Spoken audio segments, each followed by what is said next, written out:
2 novembre 1900. Celui qui demeure en Jésus nage dans l'océan de tous les bonheurs. Ce matin, je me sentais complètement opprimée et affligée. En plus, Jésus béni ne se montrait pas. Après une longue attente, il sortit de mon intérieur et en m'ouvrant son cœur, il m'y plaça en me disant « Reste à l'intérieur de moi. Là seulement, tu trouveras la véritable paix et un bonheur stable, car rien ne pénètre à l'intérieur de moi qui n'appartient pas à la paix et au bonheur. Et celui qui demeure en moi ne fait rien d'autre que de nager dans l'océan de tous les bonheurs. Cependant, quand l'âme sort à l'extérieur de moi, même si elle ne se préoccupe de rien, seulement à voir les offenses que les créatures me font et la manière dont elles me déplaisent, déjà elle participe à mes afflictions et en reste perturbée. C'est pourquoi de temps en temps, oublie tout, entre dans mon intérieur et viens goûter ma paix et mon bonheur. Ensuite, sors à l'extérieur et accomplis pour moi la fonction de réparatrice. Cela dit, il disparut.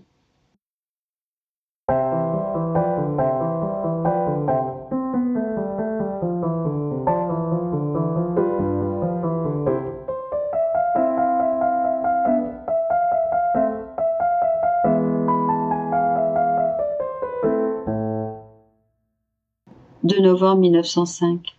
L'âme doit toujours se conformer à la divine volonté.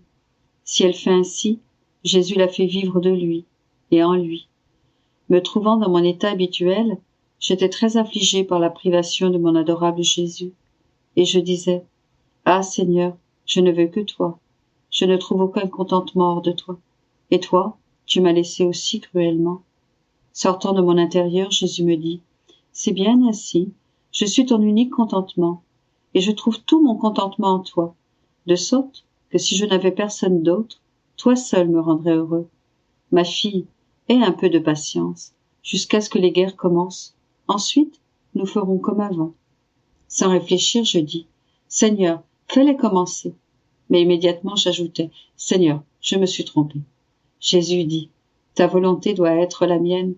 Tu ne dois rien vouloir, y compris les choses saintes, qui ne soient conformes à ma volonté. Je veux que tu circules toujours dans le cercle de ma volonté, sans jamais en sortir, afin que tu deviennes ainsi propriétaire de moi-même. Je veux la guerre, toi aussi. Pour l'âme qui se comporte de cette façon, je fais de mon être un cercle autour d'elle, de façon à la faire vivre de moi et en moi. Ensuite, il disparut.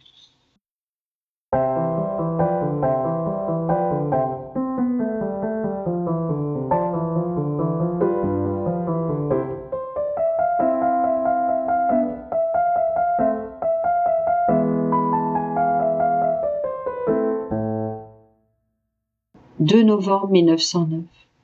Ne pas s'attarder au passé, mais seulement au présent. Me trouvant dans mon état habituel, je pensais aux choses de mon passé. Le bon Jésus se montra brièvement et me dit « Ma fille, ne t'attarde pas au passé, parce que le passé est déjà en moi, et que t'y attarder pourrait te distraire et t'amener à gâcher le petit bout de chemin qu'il te reste à parcourir, à ralentir ton pas. Par contre, en fixant ton attention uniquement sur le présent, tu auras plus de courage, tu te garderas plus étroitement lié à moi, tu avanceras davantage sur ton chemin, et il n'y aura pas de danger que tu sois trompé. »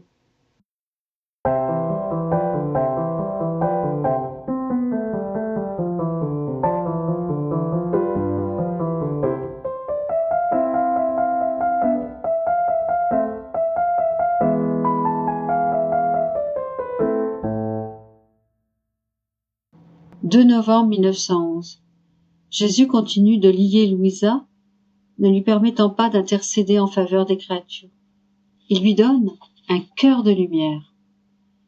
Continuant dans mon état habituel, dès que mon bienheureux Jésus est venu, je me suis plainte auprès de lui qu'il venait et allait comme un éclair, et qu'il ne me donnait pas le temps de lui dire quoi que ce soit au sujet des besoins qui existent. Je me suis plainte également que lorsqu'il vient, à un moment donné, il me tient fortement, et à un autre moment, il me transforme tellement dans sa volonté qu'il ne me laisse même pas un petit espace pour pouvoir intercéder en faveur de ses créatures. Jésus me dit « Mais, ma fille, Tu veux toujours savoir la raison. Je te le dis, les choses seront graves, très, très graves. Voilà la raison. Si je me mets en confiance avec toi, tu m'attacherais et tu te lancerais dans un de tes grands bravos. Pour le moment, tu dois exercer de la patience, parce que c'est moi qui t'ai lié. Après, il prit un cœur tout de lumière et le déposa à l'intérieur de moi, en ajoutant: tu aimeras, tu parleras, tu penseras, tu feras réparation, et tu feras tout à travers ce cœur.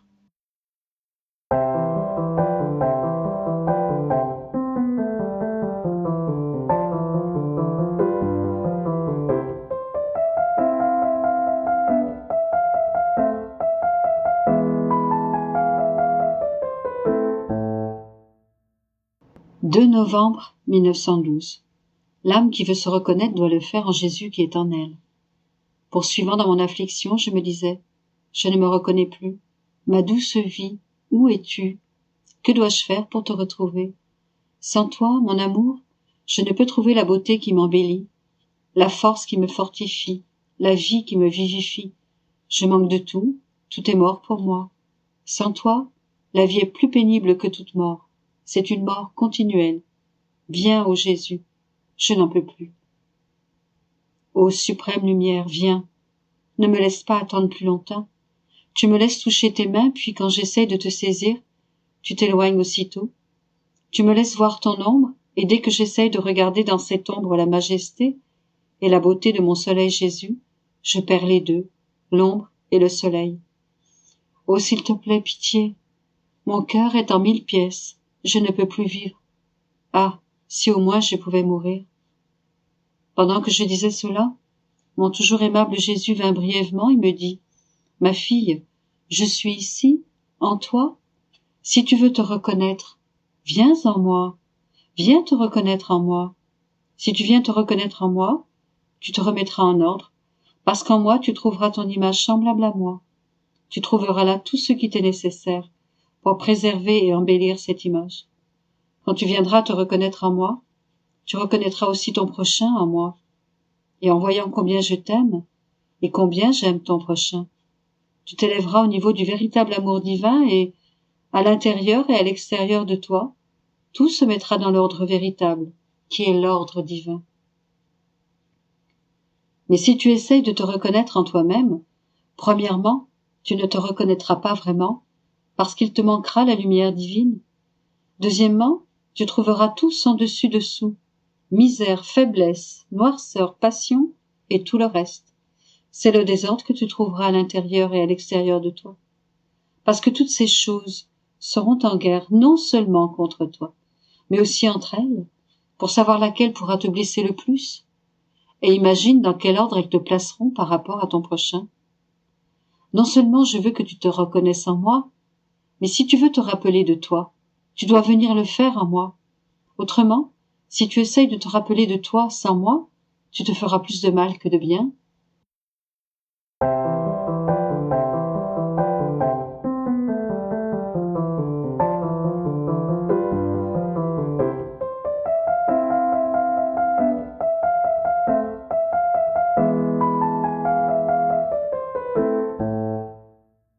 « 2 novembre 1917.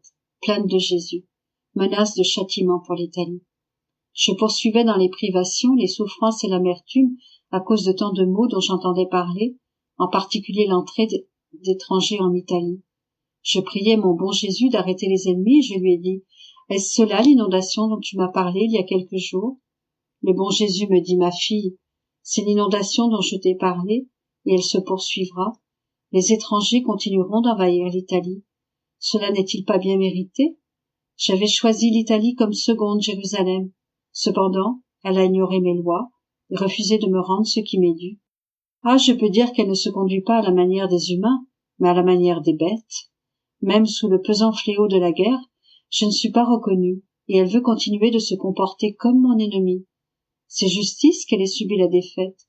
Je continuerai à l'humilier jusque dans la poussière. Je l'interrompis en disant: Jésus, que dis-tu de ma patrie, ma pauvre patrie comme tu sauras la serrer? Jésus, aie pitié, arrête ce flot d'étrangers. Il poursuivit. Ma fille, à mon grand chagrin, je dois permettre l'avance des étrangers. Toi, parce que tu n'aimes pas les âmes comme moi, tu voudrais la victoire. Si l'Italie gagnait, ce serait la ruine des âmes. Son orgueil arriverait à un tel degré qu'il anéantirait le peu de bien qui reste dans la nation. Elle serait montrée comme une nation qui peut se passer de Dieu. Ah, ma fille, les fléaux continueront, des villes seront dévastées, je vais les priver de tout. Les pauvres et les riches seront sur le même pied. Ils n'ont pas voulu reconnaître mes lois. Tous se sont fait un Dieu sur la terre. En les dépouillant, je leur montrerai ce qu'est la terre. Je purifierai cette terre par le feu, car la puanteur qu'elle émet m'est intolérable. Beaucoup seront brûlés par le feu. Et ainsi, je ramènerai votre terre à ses sens. Cela est nécessaire. Le salut des âmes le requiert. Je t'ai parlé de ces fléaux depuis longtemps. Le temps est arrivé, mais pas complètement. D'autres maux viendront. Je ramènerai la terre à ses biens. Je la ramènerai à ses sens. Je lui dis, mon Jésus, apaise-toi. Assez pour maintenant. Il reprit, ah non, toi prie, et je rendrai l'ennemi moins cruel. «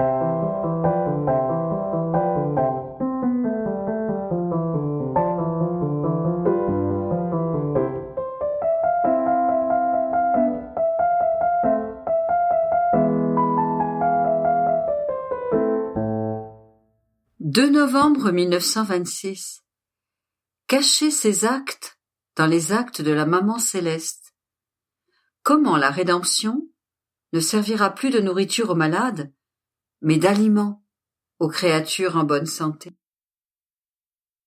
Je continuais ma vie dans le divin fiat, et en faisant mes actes en lui, j'absorbais la lumière. Et alors qu'il formait ses reflets, de nombreux fils de lumière en sortaient, qui formaient un filet de lumière par-dessus la terre pour attraper les créatures. Et Jésus, se manifestant en moi, me dit, « Ma fille, chaque fois que tu fais ta ronde dans ma volonté, tu acquiers plus de lumière pour former le filet avec lequel je prends les créatures. Et sais-tu ce qu'est ce filet ? Il est formé de mes connaissances. Plus je te manifeste de connaissances sur mon fiat éternel, plus je dispose et étends le filet servant à prendre les âmes qui doivent vivre dans mon royaume. Et cela dispose le Seigneur à te les donner. Lorsque tu fais ta ronde dans notre volonté, en vertu de cette volonté, tes actes deviennent lumière et s'étendent jusqu'à toucher la divinité et à attirer plus de lumière, de vérité parmi les créatures. Puis, poursuivant ma ronde, en tout ce qui fut fait dans la suprême volonté, j'arrivai à tout ce que ma céleste maman y avait fait, et je lui dis, « Reine souveraine, je viens cacher mon petit amour dans la grande mer de votre amour, mon adoration envers Dieu dans l'immense océan du vôtre. Je cache mes actions de grâce dans la mer des vôtres. Je cache mes supplications, mes soupirs, mes larmes et mes souffrances dans la mer des vôtres, afin que ma mer d'amour et la vôtre soit une, mon adoration et la vôtre soient une, que mes actions de grâce acquièrent l'immensité des vôtres, que mes supplications, mes larmes et mes souffrances puissent devenir une seule mer avec la vôtre, afin que je puisse moi aussi avoir mes mers d'amour, d'adoration, etc., et que tout comme votre souveraine grandeur demandait ainsi le Rédempteur tant attendu, je puisse moi aussi me présenter devant la divine majesté avec toutes ces mères pour demander, supplier, implorer le royaume du fiat suprême. Ma maman reine, je dois utiliser votre propre vie, vos propres mères d'amour et de grâce pour faire la conquête du fiat et lui faire concéder son royaume sur la terre. tout comme vous l'avez conquis pour faire descendre le Verbe éternel. Ne voulez-vous pas aider votre petite fille en lui donnant vos mères, afin que je puisse obtenir que le royaume du Fiat suprême vienne bientôt sur la terre? Tout en faisant et en disant cela, je me disais, ma céleste maman n'a pas cherché ni manifesté beaucoup d'intérêt pour le royaume du Fiat suprême, afin qu'il puisse régner sur la terre. Son intérêt se portait sur le Rédempteur tant attendu, et elle l'a obtenu. Quant au divin Fiat, qui était plus nécessaire, et qui devait rétablir un ordre parfait entre le Créateur et la créature, elle ne s'en préoccupa pas.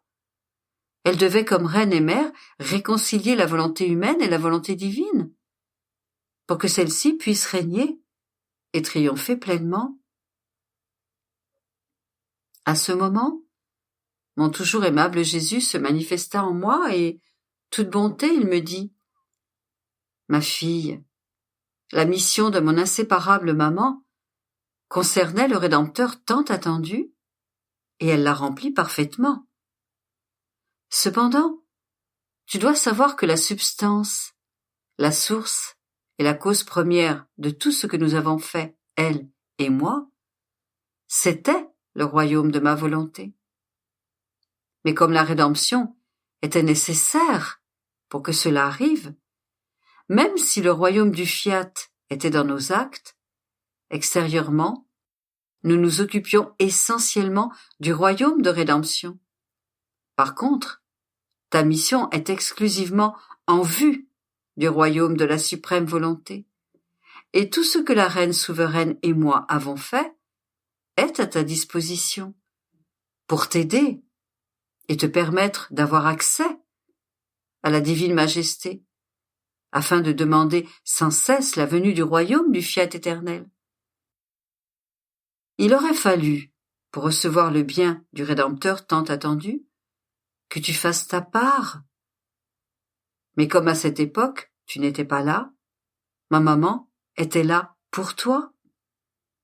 À présent, tu dois être là pour elle, et sa part pour le royaume de ma volonté. Ainsi, la maman était là pour la fille, et la fille est là pour la maman. De plus, comme la reine du ciel fut la première fille de ma volonté, et parce qu'elle a toujours vécu dans notre espace, elle a formé ses propres mères d'amour, de grâce, d'adoration et de lumière.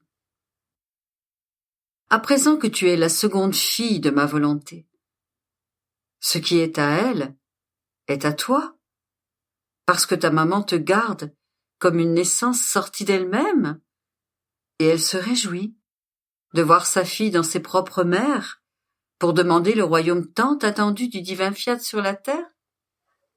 Par conséquent, vois combien ta maman te soutient en te donnant tout ce qu'elle a. Mieux encore, elle se sent honorée que ses mères immenses puissent te servir à demander un royaume si saint. Après quoi, je suivis dans la divine volonté ce que Jésus avait fait dans la rédemption. Et mon doux Jésus revint et ajouta, « Ma fille, ma rédemption est venue comme un remède pour l'homme, et il sert par conséquent de médecine, de nourriture pour les malades, les aveugles, les muets, et pour toutes sortes de maladies. Et parce que les hommes sont malades, ils ne peuvent ni prendre, ni recevoir toute la force que contiennent tous les remèdes que je leur ai apportés pour leur bien. Le sacrement eucharistique que je leur ai laissé en nourriture pour une santé parfaite, beaucoup le mangent, encore et encore, mais paraissent toujours malades. Pauvre nourriture de ma propre vie, cachée sous les voiles des accidents du pain. Combien de palais corrompus, combien d'estomacs paresseux qui empêchent les créatures de goûter ma nourriture. et de digérer toute la force de ma vie sacramentelle. Aussi, elles restent infirmes et fiévreuses et prennent cette nourriture sans appétit. C'est pourquoi je désire tellement que vienne sur la terre le royaume du Fiat suprême, parce qu'alors, tout ce que j'ai fait en venant sur la terre servira de nourriture à celles qui sont en parfaite santé. Quelle n'est pas la différence entre une personne malade qui prend la même nourriture et une autre qui jouit d'une santé parfaite? Celle qui est infirme la prend sans appétit, sans goût, et elle lui permet de se soutenir et de ne pas mourir. La personne en bonne santé mange avec appétit, et parce qu'elle y prend plaisir, elle en reprend et se maintient forte et en bonne santé. Aussi, quelle ne sera pas ma satisfaction en voyant que dans le royaume de ma volonté, tout ce que j'ai fait ne servira plus de nourriture aux malades, mais d'aliments aux enfants de mon royaume, qui seront tous pleins de vigueur et en parfaite santé. De plus, en possédant ma volonté, ils auront en eux ma vie permanente, tout comme les bienheureux la possèdent dans le ciel. Ainsi, ma volonté sera le voile qui cachera ma vie en eux. Et tout comme les bienheureux me possèdent en eux-mêmes, comme leur propre vie, parce que le bonheur véritable a son origine dans l'âme, et que le bonheur qu'ils reçoivent continuellement de la divinité est semblable à leur bonheur intérieur, c'est pourquoi ils sont toujours heureux de la même manière. L'âme qui possède ma volonté aura en elle-même ma vie pérenne, qui lui servira de nourriture continuelle, et non pas une fois par jour, comme la nourriture de ma vie sacramentelle. En fait, ma volonté ne va pas se satisfaire de se donner une fois par jour, mais continuellement, car elle sait que ceux qui ont un palais pur et un estomac solide peuvent goûter et digérer à tout moment la force, la lumière, la vie divine. Et les sacrements, ma vie sacramentelle, serviront d'aliments et de bonheur nouveau à la vie du Fiat suprême qu'ils posséderont.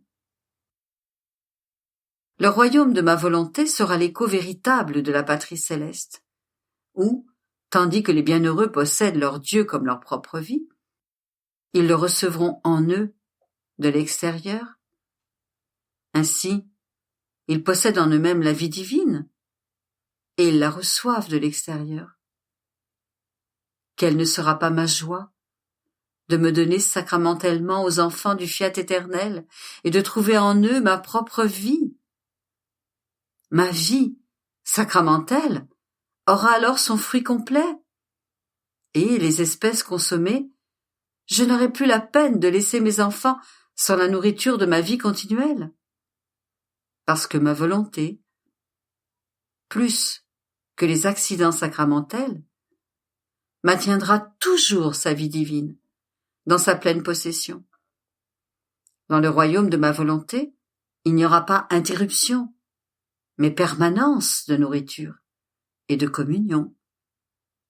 Et tout ce que j'ai fait dans la rédemption ne servira plus de remède, mais de délice, de joie, de bonheur et de beauté, toujours plus grand. Ainsi, le triomphe du Fiat suprême donnera pleinement fruit au royaume de rédemption.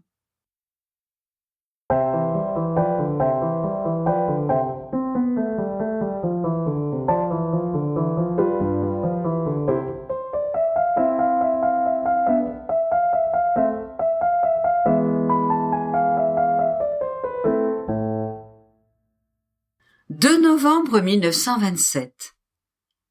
La volonté humaine a formé la nuit dans les âmes de la famille humaine. Le bien dans les actions humaines et les petites lumières qu'elles forment. Comment le soleil est formé dans l'action humaine de l'âme qui vit dans la divine volonté. Différence entre la créature qui opère et vit dans la divine volonté et celle qui opère le bien en dehors d'elle. Le soleil, dans la nature comparé au soleil formé dans la divine volonté. Adam, avant et après la chute. Je poursuivais mon vol dans la divine volonté, et ma pauvre intelligence était comme fixée en elle. Je comprenais à sa lumière la grande différence entre l'action dans la suprême volonté et l'acte de la créature humaine, bon en lui-même, mais auquel manque la vie du divin fiat.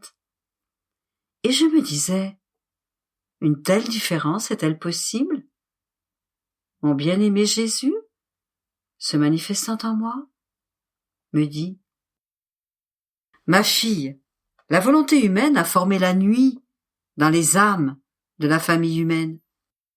Et si elles accomplissent de bonnes œuvres, même de très importantes, étant donné que le bien est en lui-même lumière, elles ne peuvent émettre qu'une multitude de petites lumières, comparables à la lumière d'une allumette, d'une lampe à huile ou d'une petite ampoule électrique. C'est en fonction du bien que comporte une action humaine et de leur nombre que seront formées des lumières faibles ou un peu plus fortes. Et si ces actions contiennent du bien, à cause de ces petites lumières, ces créatures et celles qui les entourent ne sont pas dans les ténèbres, mais elles n'ont pas la vertu de transformer leur nuit en jour. Et elles ressemblent alors à des maisons ou à des villes qui ont l'avantage d'avoir de nombreuses ampoules électriques, qui sont susceptibles de s'éteindre, et qui ne pourront jamais transformer la nuit en jour, car il n'est pas dans la nature de la lumière produite par l'industrie humaine de former, dans l'âme comme dans le corps, la pleine lumière du jour. Seul le soleil a cette vertu, de pouvoir chasser l'obscurité et de former la lumière radieuse du grand jour qui éclaire et réchauffe la terre et tous ses habitants. Et là où il brille, le soleil communique son action vitale à toute la nature.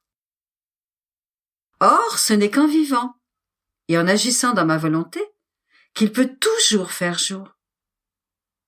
Et lorsque l'âme agit, que ses actions soient grandes ou petites, elle opère sous le soleil éternel et immense de mon fiat, dont la réflexion pénètre les actions de la créature pour y former des soleils, et elle peut jouir continuellement de la lumière du jour. Et comme ces soleils ont été formés en vertu de la réflexion du soleil de ma divine volonté, ils possèdent la source de lumière. Et les actions humaines, transformées en ce soleil de ma volonté, sont alimentées par la source de lumière éternelle, et ne sont par conséquent pas susceptibles de faiblir ou de s'éteindre. Vois-tu alors combien grande est la différence entre vivre et agir dans ma volonté et vivre en dehors de ma volonté? C'est la différence qui existe entre une créature capable de former le soleil et de nombreux soleils et celle qui peut produire un peu de lumière. Il suffit d'un seul soleil pour éclipser toutes les lumières. Et toutes les lumières ensemble n'ont pas la vertu ni la force capable de surpasser un seul soleil. Cela apparaît encore plus clairement dans l'ordre de l'univers, où toutes les lumières, quelles qu'elles soient, produites par l'industrie humaine, sont incapables de former le jour. Alors que le soleil créé par mes mains, bien qu'il soit seul, crée le jour, car il possède la source de lumière que le Créateur y a placée. Et sa lumière n'est pas susceptible de diminuer. Elle est le symbole de tous ceux qui vivent dans ma volonté et dont tous les actes contiennent un acte de vie divine. Une force créatrice, ayant la vertu de former des soleils.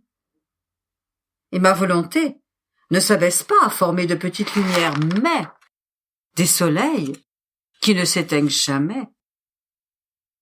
Tu peux par conséquent comprendre que le bien produit par la volonté humaine, bien qu'il ne puisse pas former le jour, est cependant toujours un bien pour l'homme. Et les créatures reçoivent ce bienfait de la lumière dans la nuit de la volonté humaine. Elle leur est utile pour ne pas mourir dans l'épaisse ténèbres du péché. Ces lumières, bien que petites, leur indiquent la route, leur font voir les dangers et attirent ma bonté paternelle sur ceux qui voient qu'ils peuvent se servir de la nuit de leur volonté humaine pour former au moins de petites lumières qui leur indiqueront la voie du salut.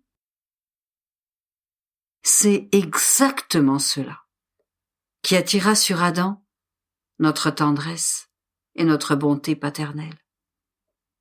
Il comprenait ce que signifiait la vie dans notre divine volonté, alors que dans ses actes, petits et grands, coulait notre vertu créatrice, qui les revêtait du soleil du fiat éternel, qui étant soleil, avait la vertu de créer autant de soleil qu'il le voulait. Se voyant privé de cette force créatrice, Adam ne pouvait plus former de soleil. Le pauvre essaya tant qu'il put de former de petites lumières.